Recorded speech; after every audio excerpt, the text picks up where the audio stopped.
Eu queria que você abrisse, por gentileza, a sua Bíblia, no Salmo 56, no versículo 8. Eu vou tomar esse texto como ponto de partida para um trilho muito específico que eu quero construir com vocês aqui hoje. Salmo 56, 8. Eu vou ler na Nova Almeida atualizada. O texto sagrado diz assim: contaste os meus passos quando sofri perseguições. Recolhe as minhas lágrimas no teu odre. Não estão elas inscritas no teu livro? Esse salmo é atribuído a Davi num momento e num contexto muito específico, né, de quando Davi, na verdade, foi preso em Gate. Nós não temos esse relato nas escrituras, é um apontamento histórico do Salmo, não sabemos quando isso aconteceu, mas independente desse apontamento que sinaliza quando foi o Salmo, o próprio Salmo mostra todo o contexto, fala a respeito de aflições, né? Ele começa dizendo: contaste meus passos quando sofri perseguições, depois ele fala de lágrimas. Todo o contexto sugere essa ideia de perseguições e de aflições. Bom, Davi estava fugindo de Saul, né? E é exatamente nesse contexto que ele faz tal declaração. Eu, particularmente, não creio que essas afirmações do versículo 8 do Salmo 56 sejam todas literais.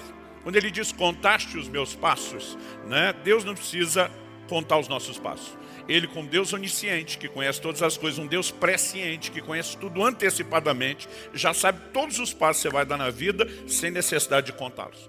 Minha esposa usa um relógio que normalmente garante a contagem de passos ao dia, para ter a certeza se ela está se movimentando o mínimo para ter uma vida saudável. Deus não precisa desse tipo de contagem. Particularmente, como Davi está fugindo de Saul, está longe de casa, está peregrinando em terra alheia, em lugares distantes, eu acredito que essa é simplesmente uma maneira de dizer: Deus, o Senhor não está indiferente ao meu sofrimento. O Senhor acompanha tudo aquilo que eu tenho passado. Da mesma forma, a afirmação seguinte: recolhe, algumas traduções dizem: recolheste as minhas lágrimas no teu odre. Não estão elas inscritas no teu livro? Não há nenhum outro lugar na Bíblia que sugira um livro de registro de lágrimas ou lágrimas sendo recolhidas de forma literal. Algo que me chamava a atenção desde a adolescência, quando passei a buscar Deus assim com afinco, era que depois de um tempo de oração, especialmente quando estava ali ajoelhado ou prostrado no chão, era levantar e ver o chão banhado de lágrimas. Nunca testemunhei um anjo de Deus vindo recolher literalmente nenhuma lágrima, nunca vi ninguém testemunhar isso, né? Não há nada nas escrituras que apontem na direção literal. No entanto, quando a gente pensa, se não é literal e é simbólico e alegórico, qual seria o significado? A primeira parte do contaste meus passos, como ele está peregrinando distante, né, parece que é mais fácil concluir. E eu me lembro de uma conversa que eu tive no início de 1994, nos primeiros meses do ano, com outro colega pregador. E eu mencionei esse texto, falei: olha, estou enroscado com isso. E essa pessoa falou: olha, é curioso você tocar no assunto, porque há pouco tempo atrás eu ouvi uma mensagem de um pregador norte-americano. Ele não falou quem era na época, até hoje eu não sei quem é, não posso nem dar o crédito, mas ele resumiu a mensagem. Eu vou resumir o resumo do resumo dele para vocês, né? Eu achei muito interessante. Quando nós falamos a respeito do odre, nós estamos muito distante, né, do contexto cultural. Por exemplo, se a gente fala que feijoada não tem a menor necessidade de explicar, todo mundo sabe o que é. Mas se a gente for falar de feijoada para o estrangeiro, né, não significa nada, a gente tem que explicar e talvez não se faça ainda entender direito. Quando a Bíblia fala a respeito do odre, nós temos na Bíblia inteira uma referência de um odre contendo água, uma referência só de um odre contendo leite, e todas as outras, recorrentes e abundantes, se referem ao odre contendo vinho, né? Os líquidos, água, leite, poderiam ser guardados em qualquer recipiente, porque normalmente o vinho estava associado ao odre. O odre era um cantil feito com o couro do animal, uma bolsa de couro, né? Isso dizia respeito principalmente ao processo de fermentação, que a uva, que era o suco da uva, o fruto do esmagar das uvas lá no lagar, era colhido. E no processo de fermentação, uma das formas de controlar, por assim dizer, a fermentação é limitar a exposição do suco da uva a uma quantidade específica de oxigênio. Então, quando se fechava e lacrava a bolsa, você conseguia regular a fermentação. É por isso que normalmente ele está associado ao odre. Jesus fala sobre colocar, né, vinho novo em odres novos. Bom, o odre era, portanto, um ambiente de transformação. onde o suco, fruto do esmagar, lá do lagar, que era colocado, se transformava em vinho. O Salmo 104:15 diz que o vinho, alegra o coração do homem. E nas Escrituras ele tanto é símbolo do Espírito Santo como figura de alegria. Basicamente, o que aquele pregador apresentou, tentando se colocar na mentalidade cultural deles, foi que, assim como a uva, o vinho, o suco da uva é o fruto do esmagar das uvas lá no lagar, as lágrimas são o fruto do esmagar das aflições da nossa vida. Mas assim como o suco ia para o odre, que era um ambiente de transformação, Deus tem o poder de pegar aquela condição, os sentimentos de tristeza e transformá-los no resultado final, que é o vinho, símbolo da alegria. Eu gostei muito da explicação, mas é verdade que a gente não pode fazer exegese em cima disso. No entanto, ela no mínimo está alinhada com uma quantidade enorme de textos que apontam de uma maneira clara e explícita numa direção. Deus transforma a tristeza em alegria. Jeremias 31:13, eu lembro que a gente cantava isso desde criança, diz: então a virgem se alegrará na dança, juntamente com os jovens e os velhos, transformarei seu pranto em júbilo e os consolarei, e eu lhes darei alegria em vez de tristeza. Em João 16:20, Jesus diz: vocês ficarão tristes, mas a tristeza de vocês se transformará em alegria. Então nós temos afirmações explícitas ao longo das Escrituras, e eu não pretendo trazê-las aqui de modo exaustivo, que apontam numa direção. Deus de fato transforma tristeza em alegria. Imagino que há uma possibilidade de que a sinalização simbólica de Davi seja essa, mas sendo isso fato ou não, algo que não muda é que nós servimos a um Deus que transforma tristeza em alegria.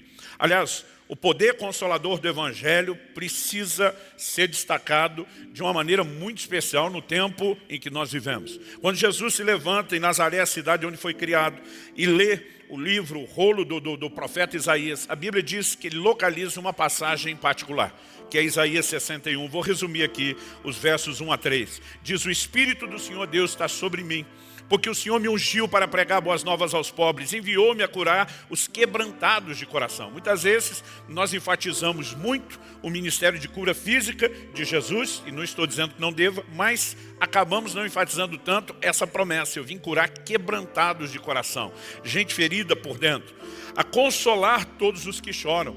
Termina o verso 2 dizendo, no 3 ele diz: e a pôr sobre os que choram em Sião uma coroa em vez de cinzas, óleo de alegria em vez de pranto, manto de louvor em vez de espírito angustiado. Depois de ler isso, Jesus se posiciona diante do público e diz: hoje se cumpre essa palavra. Basicamente ele está dizendo: eu sou o cumprimento da promessa, eu sou a provisão de um Deus que em lugar de tristeza oferece e disponibiliza alegria. Não muito depois disso, no Sermão do Monte, ele afirma, e Mateus 5:4 registra isso: bem-aventurados os que choram, porque eles serão consolados. Quando você olha só essa frase, pode parecer que consolo significa apenas parar de chorar. Mas quando você olha a perspectiva de como Lucas registrou isso, Lucas 6:21, bem-aventurados são vocês que agora choram, porque vocês hão de rir. Ou seja, com a perspectiva de Lucas adicionada de Mateus, o consolo não é apenas parar de chorar, mas é ter a substituição do choro pelo riso, da tristeza por alegria. É possível esperar alegria depois do choro. Salmo 126, 5 e 6, um texto bem conhecido, diz: os que com lágrimas semeiam, com júbilo ceifarão. Quem sai andando e chorando enquanto semeia, voltará com júbilo, trazendo os seus seixos. Agora, o ponto não é se Deus transforma tristeza e alegria ou não. O ponto que eu quero conversar com vocês hoje. O tema da minha mensagem hoje é como Deus transforma tristeza em alegria. Porque falhamos quando não levamos em consideração o fato que Deus transforma tristeza em alegria. Mas falhamos quando não apresentamos também essa mensagem de forma completa e de maneira equilibrada. Bom, no ano passado, em julho do ano passado, fiz uma viagem de carro com a família para São Paulo. Iríamos gravar alguns eventos online e participar de outros, seriam híbridos, logo nos primeiros meses ali de pandemia. E eu me lembro de uma ocasião em que acordei pela manhã com o versículo ardendo, queimando dentro do meu espírito. Segundo Reis, capítulo 20, verso 5. Quando o profeta Isaías, depois de já ter dado um decreto de morte ao rei Ezequias, quando foi embora, houve uma palavra de Deus. Volta e diz: Ezequias, príncipe do meu povo, ouvi a tua oração e vi as tuas lágrimas. O Senhor diz: eis que eu te curarei, ao terceiro dia subirás à casa do Senhor. Essa expressão, vi as tuas lágrimas, para mim ela veio muito mais forte até do que só ouvir as tuas orações. Vi as tuas lágrimas. Aquilo ardia no meu coração o dia inteiro. Eu não sei como Deus lida e trabalha com cada um. Quando eu acordo com um versículo do nada, entre aspas, que começa a me incendiar. Não é algo que eu li nos dias anteriores, não é algo que ninguém falou, não é uma lembrança gratuita, intencional. Eu normalmente sei que Deus está me chamando a atenção para parar e meditar e refletir em algo. E aquilo o dia inteiro me empolgou. Deus vê as nossas lágrimas. Ele não é indiferente à nossa dor. Ele não é indiferente ao nosso sofrimento. E depois de um dia inteiro empolgado com aquilo, na manhã seguinte eu acordo com outro versículo ardendo dentro de mim. Mas o versículo parecia ser quase que a mensagem oposta. Malaquias 2,13. O Senhor diz: vocês cobrem o meu altar com choro, com gemidos, com lágrimas, e eu não vos ouço. E minha vontade era dizer: peraí, ontem o Senhor via as lágrimas, como que hoje o Senhor não está nem aí para as lágrimas? Mas eu entendi que na verdade Deus estava propondo uma espécie de quebra-cabeça. Decifre o enigma, resolva isso. Nós sabemos que a Bíblia não se contradiz, Deus vê as nossas lágrimas ou é indiferente a elas. Então, uma vez que a Bíblia não se contradiz, diante de toda aparente contradição, o que nós temos é só um desafio de interpretação. E eu lembro que eu comecei a matutar naquilo. E passei alguns dias, saí de São Paulo, parei primeiro na casa do meu pastor. E eu lembro que naqueles 2 dias que nós ficamos com ele, nós tivemos em 2 ocasiões um culto com as nossas famílias. Eu lembro que num momento específico ele olha para mim e diz: você quer compartilhar uma palavra? Eu falei: uma palavra não. Eu quero compartilhar uma dúvida. O senhor prega hoje, depois eu venho com a dúvida, E eu apresentei o dilema. Falei: gente, vocês podem me ajudar nisso? E todo mundo só balançou a cabeça e diz: nunca pensamos desse jeito, nunca avaliamos isso. E por onde eu passava, eu conversava com os pastores nos eventos que fomos. E aí, Deus está atento ou indiferente às lágrimas? A maioria diz: puxa, não tinha colocado as coisas lado a lado dessa forma. E eu fiquei alguns dias processando aquilo. Talvez a viagem toda, eu sei que levou mais de uma semana, pode ter sido em torno de uns 10 dias. E eu lembro quando estávamos voltando, já estávamos assim, quase já na divisa do Paraná, que acho que é um quarto final da viagem. Eu virei para minha esposa e falei: você se importa de assumir o volante e dirigir? Ela olhou para mim e disse: está cansado? Eu falei: amor, você sabe que eu não canso, Sou daqueles fominha do volante na estrada. E eu falei: mas está baixando um download em banda larga aqui do céu e eu não posso perder isso. Nós trocamos de lugar e eu puxei o computador, comecei a escrever que nem um doido, era um sábado. Ela falou: pelo jeito já temos a mensagem de amanhã, que era o culto de domingo. Eu falei: de amanhã não, nós temos a série do mês todo, E eu lembro que eu passei o mês todo de agosto aqui pregando, que brincando eu chamei de a teologia das lágrimas, Nós trabalhamos essa ideia de um Deus que transforma tristeza em alegria. E desde o primeiro domingo eu sabia, mas assim, era algo muito forte no meu coração, que seria impossível esgotar o assunto naqueles 4 domingos. E eu acabei sentando, escrevi um livro inteiro, foi publicado pela Mundo Cristão, como Deus transforma a tristeza em alegria. Eu sei que os que são filiados aí ao núcleo estão recebendo um de presente hoje. E eu fiquei assim muito empolgado. Agora eu tenho a difícil missão de, num período curto, resumir isso tudo para vocês. Então vou pedir que vocês me ouçam bem depressa. A primeira parte dessa equação que Deus me fez entender é que existem tipos distintos de choro, de tristeza. Por exemplo, em 2 Coríntios 7,10, Paulo diz que a tristeza segundo Deus produz arrependimento, Mas a tristeza segundo o mundo produz morte. Não são tristezas iguais. Logo, nem todo choro é igual. E a primeira coisa que Deus me fez perceber foi essa distinção dos tipos de lágrima, dos tipos de choro. Quando, por exemplo, a Bíblia fala de Deus prestando atenção ao choro, e daqui a pouco eu vou dar alguns exemplos desses que chamam a atenção de Deus, normalmente eles são uma linguagem de fé e de confiança. Mas normalmente, quando o assunto é Deus indiferente, isso tem a ver com um contexto de pecado onde não houve arrependimento. Por exemplo, em Malaquias 2,13, quando Deus diz: vocês cobrem o meu altar com choro, com lágrimas, com gemidos, eu não vos ouço. O versículo seguinte explica. E vocês perguntam por quê? E a resposta divina é: porque o Senhor foi testemunha da aliança entre ti e a mulher da tua mocidade, com a qual tu foste desleal. Deus está dizendo: camarada, você sequer honra a aliança matrimonial e acha que só porque chorou, né, eu vou ficar com dó de você. É como se ele estivesse dizendo, na linguagem nossa atual: é ruim que seu choro vai levar a algum lugar. Aliás, em alguns lugares parece que a forma como o evangelho é comunicado não fala muita coisa a respeito do sofrimento, né? Em outros, parece que a gente exagera, valoriza. Um dia uma pessoa falou: pois é, pastor, como diz a Sagrada Escritura, quem não chora não mama. Eu falei: isso aí está na Bíblia? Não, rapaz. Ele falou: tá não? Eu falei: tá não. Ele falou: mas bem que podia estar, né? E aí você fica tentando entender o quanto daquilo é sério e o quanto é brincadeira. Mas na cabeça de alguns o choro parece quase misto. Se Deus vê as lágrimas, é só dar uma choradinha e está tudo resolvido. Nós temos vários exemplos de lágrimas que foram ignoradas. Uma delas, Gênesis 27:38, fala sobre Esaú. Logo depois dele perder a bênção de seu pai Isaque, a Bíblia diz: levantando Esaú a voz, chorou. Gênesis só fala isso, não dá explicação. Quem explica o ocorrido é o livro de Hebreus.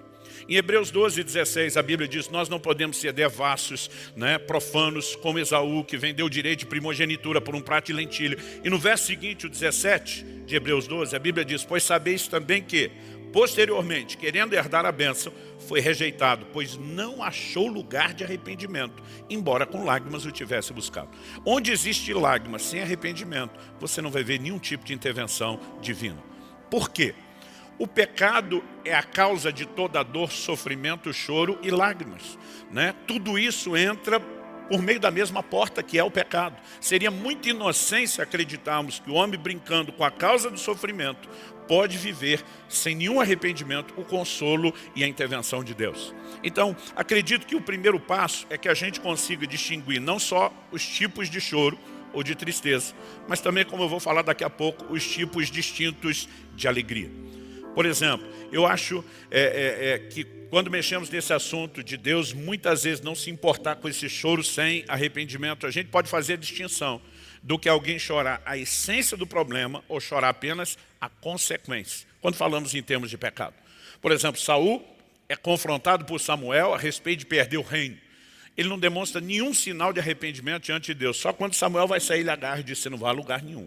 Me honra diante do povo. O importante é manter a média. O importante é que nada disso seja comprometido. Quando Davi peca, no Salmo 51:4, ele diz para Deus: contra ti, e contra ti somente eu pequei. Você não vê Davi lutando para preservar, por exemplo, o reino. Aliás, quando Absalão se levanta naquela revolta contra o pai, Davi dá um perdido no reino. Ele vira as costas, abandona o palácio, vai embora. Se os seus homens não lutam, né, ele jamais recuperaria aquilo. E o posicionamento dele é meio de quem diz: eu fiz por merecer, né? Eu realmente pequei. A preocupação de Davi não era necessariamente a consequência, era a essência. No mesmo Salmo 51, que é um salmo, né, de arrependimento do seu pecado, ele diz: não retires de mim o teu espírito, e nem tampouco a alegria da tua salvação. Basicamente, você vê alguém, né, que focou na essência do problema do pecado e não mere simplesmente na consequência. Bom, feita essa distinção, para não me estender, eu queria mexer um pouco no que é o processo. Na Semana Santa, isso deve ter acontecido no final de março, começo de abril, quando normalmente ela cai.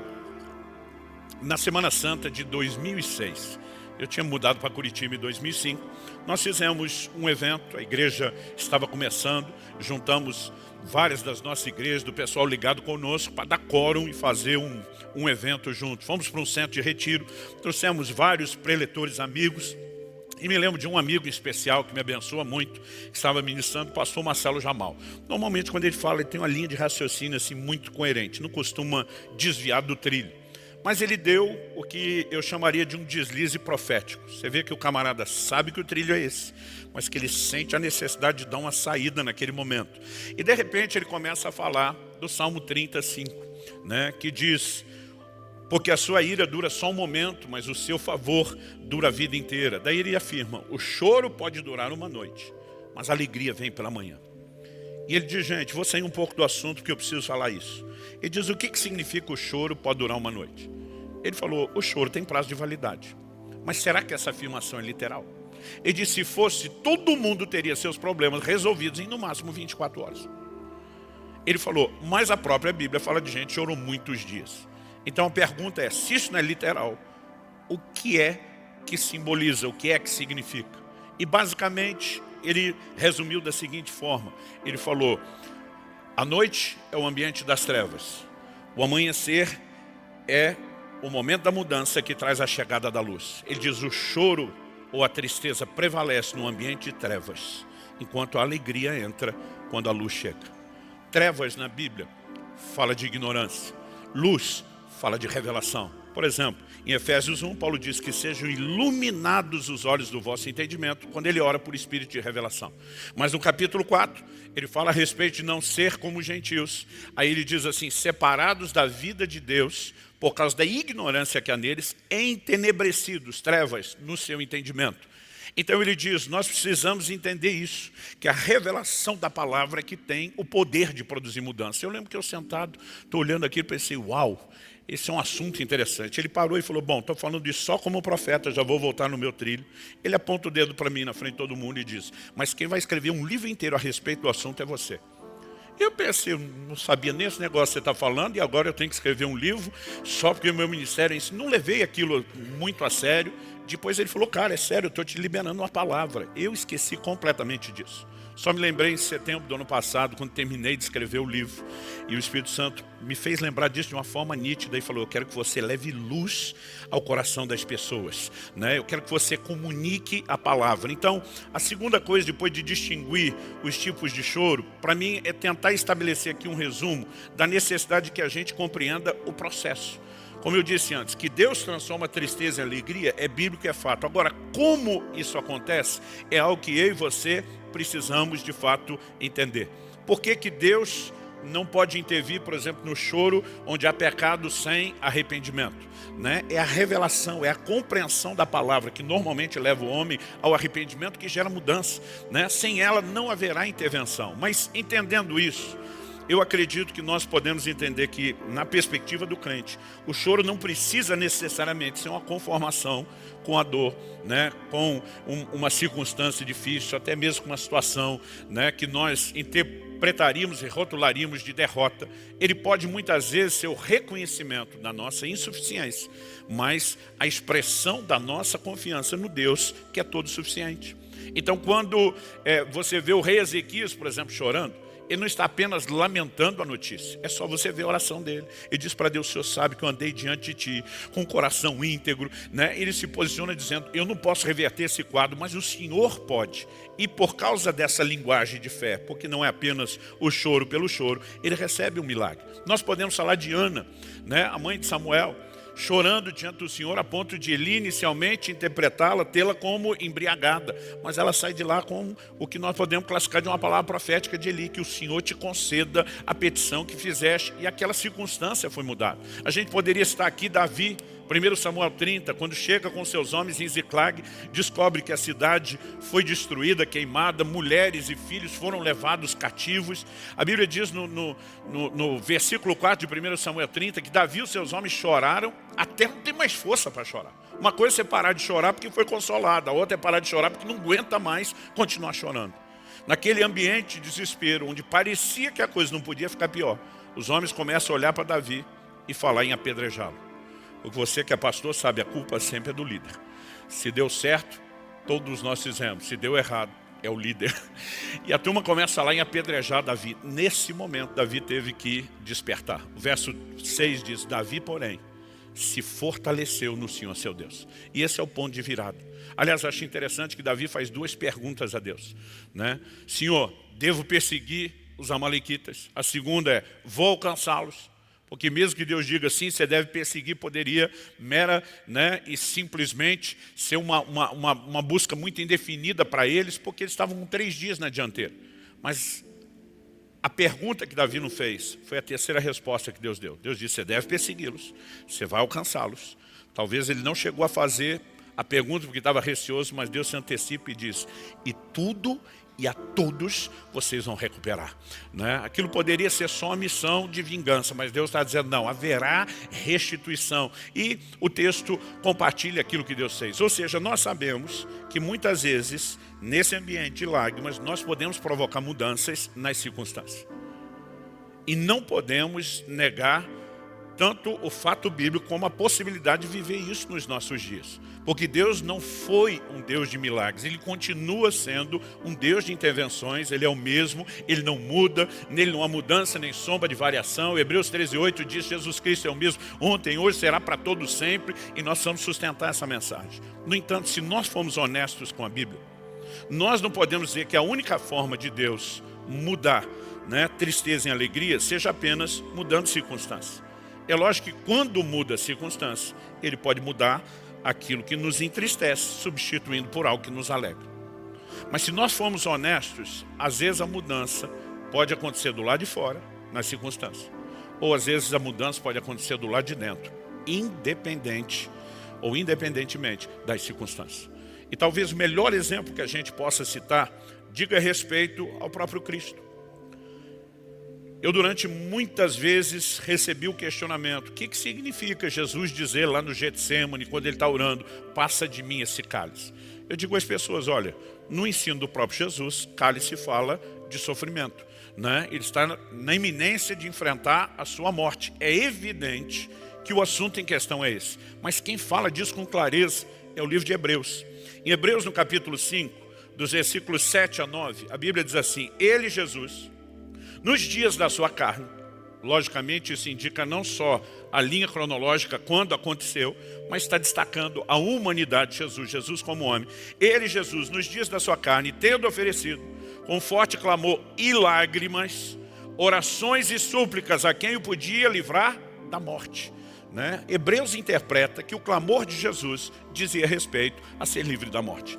Como homem, ele está diante daquilo que vai passar, e diante de Deus ele diz, se tiver um plano B, se tiver um jeito de evitar isso, né? No entanto, o tempo todo Jesus está dizendo, contudo, seja feita não a minha, mas a sua vontade. Muitas vezes a gente acha que Jesus chorou. A declaração de João 11:35 é a única na Bíblia. Né? Jesus chora sobre Jerusalém. Aqui a Bíblia diz que Ele chorou no Getsêmani. E nesse momento que Ele oferece orações com lágrimas, o texto continua e diz assim, e tendo sido ouvido, por causa da sua piedade, embora sendo filho, aprendeu a obediência pelas coisas que sofreu e tendo sido aperfeiçoado, tornou-se o autor da salvação eterna para todos os que lhe obedecem.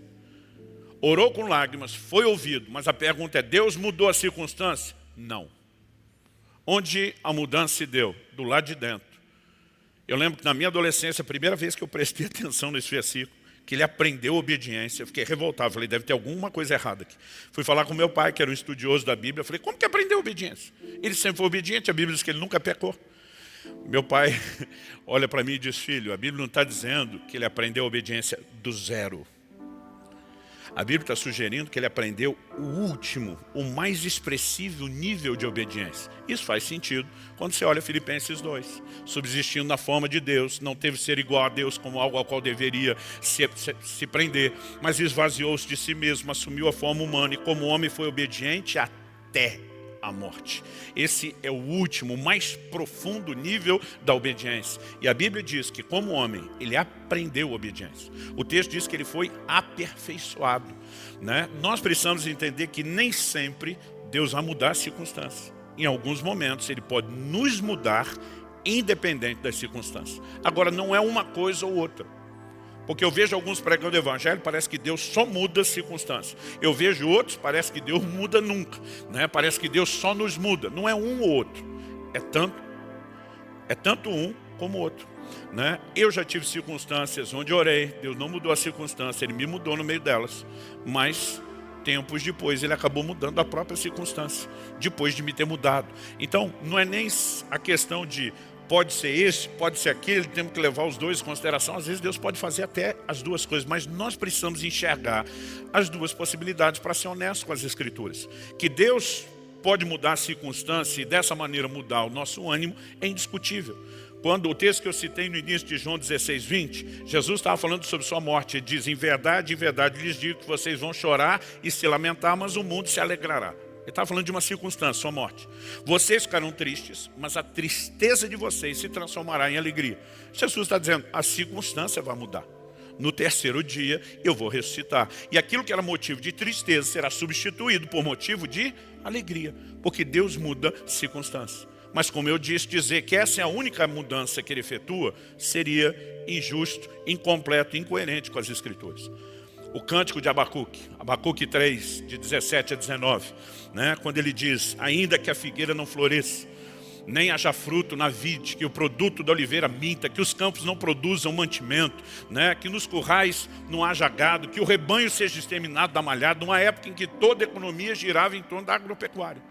Seria como se a gente, falando em linguagem de hoje, dissesse ainda que a casa caia, que o circo pegue fogo, ou como dizia a geração de meus pais, que tudo vá para o beleléu, né? Abacuque se posiciona e diz, todavia eu me alegrarei no Senhor, exultarei no Deus da minha salvação. Ele faz os meus pés como os da costa, Ele me faz andar nos meus lugares altos. Existe alegria sobrenatural, independente de mudança circunstancial. E nós não podemos omitir esse aspecto, né, do Evangelho e essa realidade. Isso me remete aqui ao meu terceiro e último tópico da nossa construção. Primeiro falando dos tipos de choro, depois a necessidade de compreender o processo. E agora é destacar não só os tipos de alegria, mas o que eu quero chamar da fonte da verdadeira alegria. Se existem tipos distintos de choro, nós temos que reconhecer que tem tipos distintos de alegria. Em João 15, 11, Jesus diz, tenho lhes dito essas coisas para que a minha alegria esteja em vocês e a alegria de vocês seja completa. Quando Jesus fala minha alegria e a alegria de vocês, Ele está destacando tipos distintos. Existe uma alegria natural e existe alegria espiritual. Por exemplo, quando Deus criou Adão, o estabeleceu lá no Éden, antes da queda. Adão está em plena comunhão com Deus, usufruindo de tudo o que pode ter no plano espiritual, 100%. Ainda assim, Deus olhou para o homem e disse, quero te dar outras alegrias. A Bíblia diz que Deus viu que o homem estava só. Ali não é só o sozinho, mas também o solitário. E decidiu lhe abençoar, né, dando-lhe uma esposa.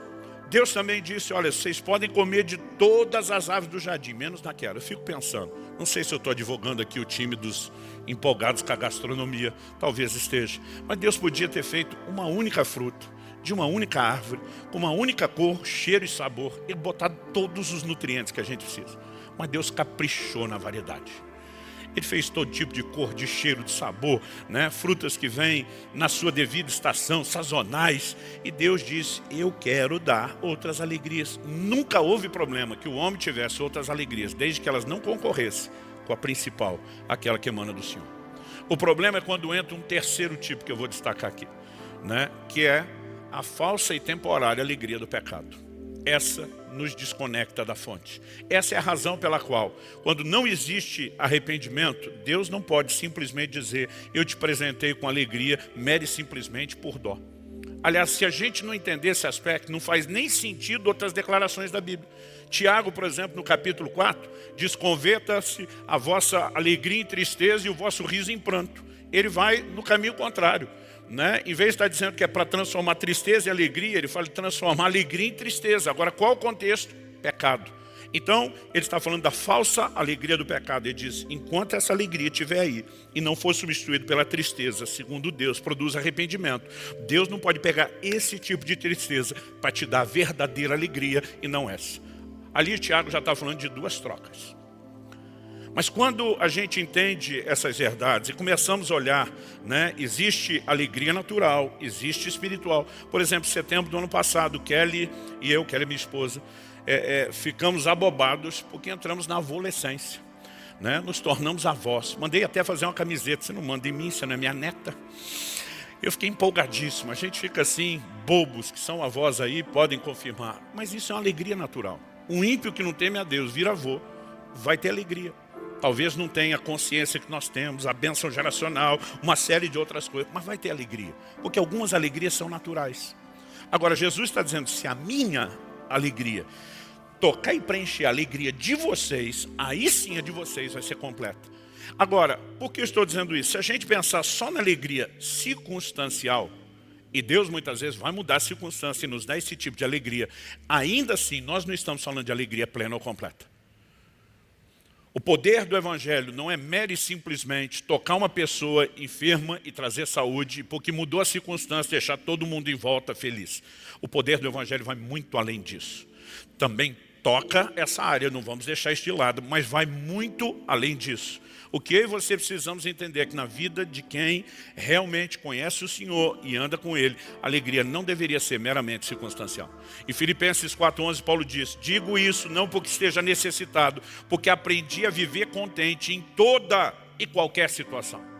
Eu gosto quando ele destaca, aprendi a viver contente. Isso não é algo meramente automático. Ergui a mão para Jesus, fui no apelo, embora o convertido tenha essa marca da alegria, principalmente quando falamos daquela que não é circunstancial, é fruto de aprendizado, de crescimento, de maturidade, de conhecimento de Deus. Depois de dizer isso, ele continua no verso 12 de Filipenses 4 e diz: sei o que é passar necessidade e sei também o que é ter em abundância. Aprendi o segredo de toda e qualquer circunstância, tanto de estar alimentado como de ter fome, tanto de ter em abundância como de passar necessidade. Tudo posso naquele que me fortalece. Quando ele diz aprendi o segredo, ele é muito claro qual é o segredo. A frase tudo posso naquele que me fortalece, normalmente a gente imagina isso, tudo posso, realização. Paulo está dizendo tudo posso, eu posso aguentar o tranco, eu posso suportar qualquer coisa, não importa o que eu enfrente, minhas forças, o que sustenta o meu humor, o meu ânimo, não vem das circunstâncias, vem de Deus, vem do meu relacionamento com Ele. E aí nós estamos entrando num outro terreno. Aliás, ele inicia o capítulo 4 dizendo: regozijai-vos sempre no Senhor. Assim como Abacuque diz, eu me alegrarei no Senhor. Paulo está ensinando aqueles irmãos, alegrem-se no Senhor. Se Deus mudar as circunstâncias, a gente se alegra pela mudança, mas se não mudar as circunstâncias, nós nos alegramos independentemente delas. Essa é de fato uma mensagem bíblica que precisa da minha e da sua atenção. E o camarada está falando isso. É alguém que assim, quando você olha aquilo que passou, aquilo que enfrentou, chega a doer na gente só de ler o relato. Me permita te lembrar o que Paulo diz em 2 Coríntios, lá no capítulo 11, a partir do verso 23. Ele diz, são ministros de Cristo, falando como se estivesse fora de mim, afirmo que sou ainda mais, em trabalhos muito mais, em prisões muito mais, em açoites sem medida, em perigos de morte muitas vezes, 5 vezes recebi dos judeus 40 açoites menos 1, 3 vezes fui açoitado com varas, 1 vez fui apedrejado, 3 vezes naufraguei, fiquei 1 noite e 1 dia boiando em alto mar, em viagens muitas vezes, em perigos de rios, em perigos de assaltantes, em perigos entre patrícios, em perigos entre gentios, em perigos na cidade, em perigos no deserto, em perigos no mar, em perigos entre falsos irmãos, em trabalhos e fadigas, em vigílias muitas vezes, em fome e sede, em jejuns muitas vezes, em frio e nudez. E não bastasse essa lista, no 28 ele diz, além das coisas exteriores, ainda pesa sobre mim diariamente a preocupação com todas as igrejas. É esse cara que está dizendo, eu aprendi a viver contente em toda e qualquer situação. Meus irmãos, há algumas verdades essenciais que nós estamos deixando de lado. Por exemplo, eu tenho visto pastores que muitas vezes estão cansados, estão abatidos, estão à beira de um esgotamento. E muitas vezes a gente diz que está cansado de estar trabalhando muito. Gente, mas a verdade é que normalmente o que nos cansa não é trabalhar muito. É trabalhar muito e não ver resultado. Porque quando você está trabalhando pra caramba e a coisa está bombando, você está empolgado, você tem uma energia extra. Agora, quando você trabalha muito e não vê resultado, é que a coisa começa de fato a pegar. E muitas vezes, nessa hora, nós temos uma tendência a olhar para o ministério como se ele fosse um peso, como se ele fosse um fardo. Nós muitas vezes esquecemos e ignoramos o privilégio que é. Declarações como a de Hebreus, que fala do ministério e diz, ninguém toma para si essa honra, a não ser aquele que é chamado por Deus, acabam sendo esquecidas. Às vezes a gente está quase achando que Deus acordou um dia de mau humor, disse, como eu posso azarar a vida de alguns na terra? Você vai para o ministério, você vai para o ministério, você vai para o ministério. E deixamos de lado a visão da honra que Deus comunicou. Esse camarada que enfrentou coisas no ministério, talvez você diga, a gente não tem esse ambiente de perseguição, mas perigo entre falsos irmãos continua até hoje. Esse é um dos muitos exemplos. O peso das igrejas continua até hoje.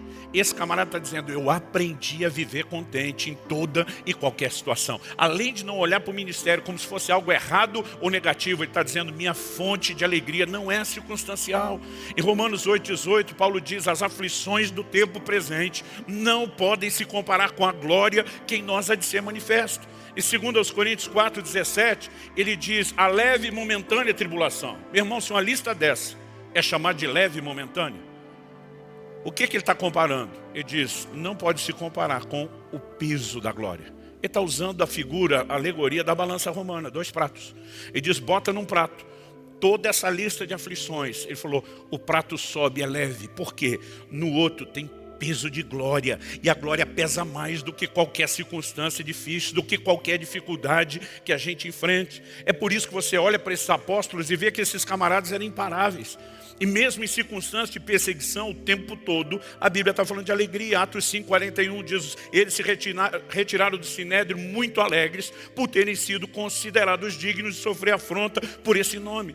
Os caras diziam, um privilégio, é uma honra sofrer por esse nome. E a gente que não passou isso tudo diz, pois é, Deus, o Senhor deve ter azarado a vida da gente, nos criando dificuldades ministeriais, porque de alguma forma parece que nós estamos perdendo o foco. Principalmente quando falamos da fonte da verdadeira alegria que é o Senhor. O Salmo 16 nos apresenta a visão muito clara. Davi diz, versos 8 e 9, tenho o Senhor sempre diante de mim, estando Ele à minha direita, não serei abalado. Ele não está dizendo que não terão circunstâncias, não haverão circunstâncias difíceis que não abalarão. Mas ele diz, porque eu tenho o Senhor diante de mim, porque Ele está ao meu lado, eu não vou ser abalado. Então ele diz, por isso, porque Deus está ao meu lado, o meu coração se alegra, o meu espírito exulta. E no verso 11, ele afirma, tu me farás ver os caminhos da vida, na tua presença, a plenitude de alegria, e à tua direita, há delícias perpetuamente. Eu e você precisamos aprender, e eu quero falar especificamente aos que estão no ministério, a não dependermos apenas dos resultados ministeriais para ter alegria. Jesus envia os discípulos para curar enfermos, expulsar demônios, se esse cara volta empolgado com o resultado. Depois você dá uma olhadinha lá em Lucas 10. Senhor, no teu nome os demônios submetem, e diz o negócio funciona, nós estamos tendo resultados. E Jesus não está desmerecendo isso. Ele mandou que eles fizessem isso, como mandou que eu e você também fizesse. Mas Jesus responde para eles, alegrai-vos antes, porque os vossos nomes estão escritos no livro da vida do Cordeiro. Jesus está dizendo o motivo maior de alegria não é o resultado que você tem no ministério, é a sua salvação. O que Davi, no Velho Testamento, quando ele fala de alegria da salvação, eles não pensavam na redenção espiritual como eu e você falamos. Normalmente, só se usava isso num contexto específico de livramento. Mas quando Davi está dizendo, não retires de mim teu espírito, nem a alegria da tua salvação, se ele não entende tudo isso, ele está falando profeticamente. O maior motivo de alegria que eu e você jamais deveríamos perder, deixar ser ruído, não importa as circunstâncias que a gente enfrente, é a alegria da salvação. Nossos nomes estão escritos no livro da vida do Cordeiro. Meu amigo, haverá um dia onde Deus vai completar esse processo de redenção. E a Bíblia diz, Ele enxugará dos olhos toda lágrima. Esse dia ainda não chegou. Até que chegue, a Bíblia continua dizendo, alegrai-vos com os que se alegram, chorai com os que choram. Isso não significa que tem só um grupo que alegra e outro grupo que só chora. Às vezes nós vamos transitar de um grupo para outro e rápido. Eu falei que em setembro do ano passado, a gente lá em casa ficou assim, absurdamente feliz com a chegada da nossa neta. Mas num período de 10 dias, meu sogro faleceu. E não foi só minha esposa com a perda do pai, todos nós sofremos a dor daquele momento, né? Vivemos 2 extremos. Agora, o curioso é que a tristeza de um evento não tirou a alegria do outro. A alegria de um não tirou a tristeza do outro. E chegava a ser quase confuso. Dependendo do que você lembra, né, você tinha, assim, extremos. Mas a verdade é que, independente da dor, né, que eu e você possamos enfrentar, há uma fonte sobrenatural de alegria. O Evangelho, ele vem sofrendo mutações, não é de hoje. Paulo falava desde o início a respeito de um outro evangelho sendo pregado. Eu de vez em quando brinco, falo que tem um evangelho transgênico, né? A essência dele vem sendo mudada. E uma das coisas boas que quando eu olho décadas atrás foi a igreja descobrir que nós temos um Deus que não mudou, continua sendo um Deus de milagres, que nós precisamos de uma mensagem de fé, nós precisamos levar o povo a crer e a receber milagres, mas parece que nós migramos de um extremo onde Deus não fazia mais nada para um outro, onde parece que tem que fazer tudo que a gente quer. E se ele não fizer, nós vamos ficar emburrados que nem a mulher de Jó, né? Dizendo, amaldiçoe seu Deus e morre se não fizer o que quer. O evangelho vem ganhando contornos não, talvez seja um miolo antropocêntrico, né? Nós estamos tirando o foco naquilo que é a mensagem bíblica, e parece que a única forma de Deus alegrar as pessoas é só fazer aquilo que elas querem. Há uma dimensão sobrenatural de alegria. Isso tem que ser resgatado na nossa vida, no nosso ministério. Isso precisa ser depositado no coração do nosso povo. E ainda que continuemos a pregar uma mensagem de intervenção, nós também vamos dizer, ainda que a figueira não floresça, né, que não haja fruto na vide, que o produto da oliveira minta, que o rebanho seja exterminado na malhada, que nos currais não haja gado, todavia eu me alegrarei no Senhor, exultarei no Deus da minha salvação. Não é só a respeito da nossa eternidade. Tem gente jogando uma eternidade de gozo fora porque está desconfortável com um momento de dificuldade. Mas porque mesmo aqui, antes vivemos essa plenitude que Deus tem reservado para nós, nós podemos ser sustentados de forma sobrenatural por uma alegria que vem do Senhor. Aliás, há uma relação muito forte, e eu termino com isso, entre alegria e a pessoa e a obra do Espírito Santo. Atos 13:52 diz, os discípulos, porém, estavam cheios de alegria e do Espírito Santo. Gálatas 5:22 diz, o fruto do Espírito é, entre outras coisas, alegria. Romanos 14:17, o reino de Deus não é comida nem bebida, mas justiça, paz e alegria no Espírito Santo. Nós não podemos simplesmente ignorar esse volume de declarações. O apóstolo Paulo, por exemplo, quando escreve aos Tessalonicenses, ele diz lá no capítulo 1, no versículo 6, e vocês se tornaram nossos imitadores do Senhor, recebendo a palavra com a alegria que vem do Espírito Santo, apesar dos muitos sofrimentos. Uma alegria que vem do Espírito Santo, apesar de sofrimentos. O que é que a Bíblia está apresentando? Uma clara fonte. Mas o texto que realmente me empolga é Hebreus, capítulo 1, verso 9. Quando diz, Deus, o teu Deus, te ungiu com óleo de alegria, como a nenhum dos teus companheiros. Óleo de alegria. A mesma expressão que Jesus lê em Isaías 61. Ele diz que veio pôr sobre os que choram em Sião uma coroa em vez de cinzas. O texto diz, óleo de alegria em vez de pranto, e manto de louvor em vez de espírito angustiado. Óleo de alegria. Há uma unção de alegria. Há uma manifestação sobrenatural do Espírito Santo que produz alegria, apesar dos sofrimentos. Então, se deixamos de pregar que Deus intervém no meio das circunstâncias, não estamos pregando o evangelho completo. Mas se pregamos que esse é o único tipo de intervenção para substituir, né, tristeza em alegria, nós também não estamos pregando o evangelho completo. É difícil muitas vezes saber, porque em alguns momentos é dessa forma e do outro. Ontem, eu perdi um grande amigo com 38 anos de idade por Covid. Mais um nessa lista de muitos que nós temos sentido a dor e a perda. Mas no dia anterior, eu estava ouvindo a história de outro pastor amigo, que literalmente foi até a porta do céu e o Senhor mandou ele de volta. O camarada estava se sentindo mal por ter voltado. É verdade, ele estava tipo aquele sobrevivente de acidente aéreo, né, que é um dos únicos e fica sentindo mal. Por que eu escapei quando muita gente está morrendo? Ele falou, pastor, eu vou dizer que eu voltei porque tem um propósito. Deus não tinha propósito na vida dos outros. Ele disse, tem coisa que não dá nem para a gente tentar explicar. E aí eu fico olhando, esse voltou, chegou lá na porta e voltou, esse foi. Marciano, acho que foi até a metade do caminho, voltou, né? São situações que a gente não sabe explicar, mas sabe o que foi gostoso? Foi ver a esposa desse camarada já testemunhando publicamente com a filhinha de 11 meses a sua alegria no Senhor, a despeito da dor que está enfrentando. Nós precisamos de gente cujo coração entenda que Deus está acima de qualquer suspeita. A fé se apoia no caráter de Deus. Toda a semeadura de incredulidade de Satanás desde não é bem o que Deus diz, não é bem o que Deus quer, coloca em xeque o caráter de Deus, mas a fé se apoia no caráter de Deus. Quando a mulher de Jó diz, amaldiçoe seu Deus e morre, porque ele não está dando o que a gente quer, ele vira e fala para sua mulher o que muitos de nós já quisemos falar para nós. Você fala como uma louca. E diz, em algum outro momento, ele vai dizer, não só ainda que ele me mate eu louvarei, mas ele diz, eu sei que o meu Redentor vive, ele há de se levantar sobre a terra. Algo que eu e você, de fato, precisamos levar o nosso povo a entender, esse nível de confiança em Deus. Alguém me falou esses dias, pastor, resolveu escrever o livro por causa da pandemia? Eu falei, esses textos estavam na Bíblia antes, nós vamos continuar precisando deles depois. Eu falei, agora que foi um momento oportuno, foi. Porque temos vivido perdas, mas gente... Alguns viram um negócio construído com seriedade, com anos de dedicação, que fluiu, prosperou, de repente começar a minguar, né? E talvez até se quebrar.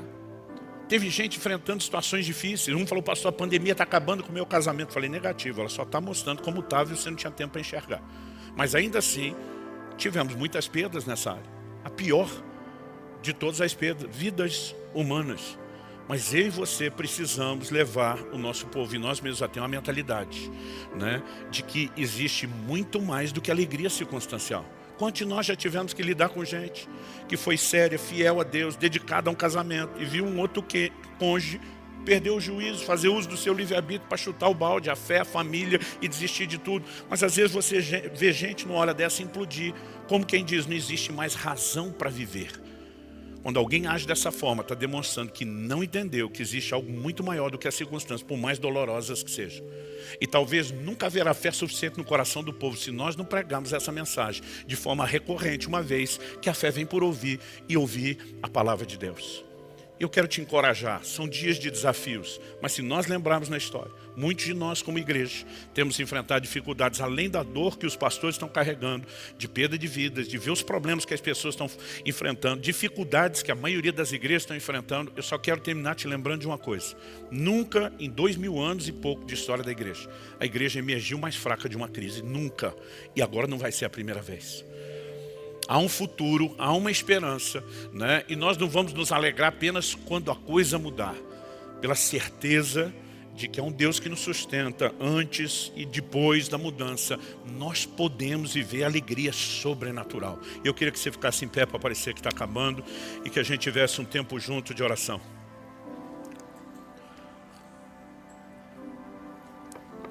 Isaías 25:8 diz: tragará a morte para sempre. E assim o Senhor Deus enxugará as lágrimas de todos os rostos. Como que a dor e o sofrimento entraram? Com o pecado. Romanos 5:2 diz, por meio de um só homem, uma clara referência a Adão, entrou o pecado no mundo, através do pecado a morte passou a todos os homens. Mas haverá um dia onde não só o pecado, mas suas consequências, seus desdobramentos serão todos erradicados, quando o Senhor Jesus, por ocasião da sua vinda, completar o processo de redenção. Como diz Apocalipse 7:17, Ele enxugará dos olhos toda lágrima. E até que esse dia chegue, nós ainda vamos chorar, mas eu e você podemos ter uma certeza de que enquanto Ele não enxuga em definitivo, Ele tem consolo, Ele tem alegria sobrenatural. Mas também não podemos deixar de sonhar com esse dia da conclusão da redenção. Isso é parte da mensagem que pregamos. Nós não podemos falar apenas do que está em andamento, mas dos seus desdobramentos finais. Em Apocalipse 21, me permita ler do verso 1 a 5. João diz, e vi novo céu e nova terra, pois o primeiro céu e a primeira terra passaram e o mar já não existe. Vi também a cidade santa, a nova Jerusalém, que descia do céu da parte de Deus, preparada como uma noiva enfeitada para o seu noivo. Então ouvi uma voz forte que vinha do trono e dizia, eis o tabernáculo de Deus com os seres humanos. Deus habitará com eles, eles serão povos de Deus, e Deus mesmo estará com eles, e será o Deus deles, e lhes enxugará dos olhos toda lágrima. E já não existirá mais morte, já não haverá luto, nem pranto, nem dor, porque as primeiras coisas passaram. E aquele que estava sentado no trono disse, eis que faço novas todas as coisas. E acrescentou, escreva, porque essas palavras são fiéis e verdadeiras. Eu não estou dizendo que quem sofreu perda não deva chorar. O luto não pode ser negado, ele tem que ser vivido. A Bíblia fala de gente que diante das perdas choraram muitos dias.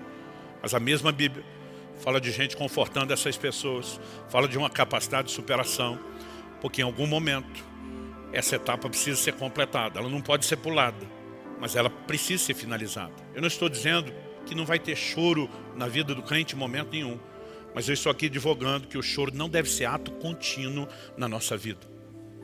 Eu não sei qual a razão de Deus está falando essas coisas ao seu coração. Talvez Ele queira apenas fortalecer suas convicções, sua mensagem. Talvez Ele esteja tentando fortalecer você nessa manhã.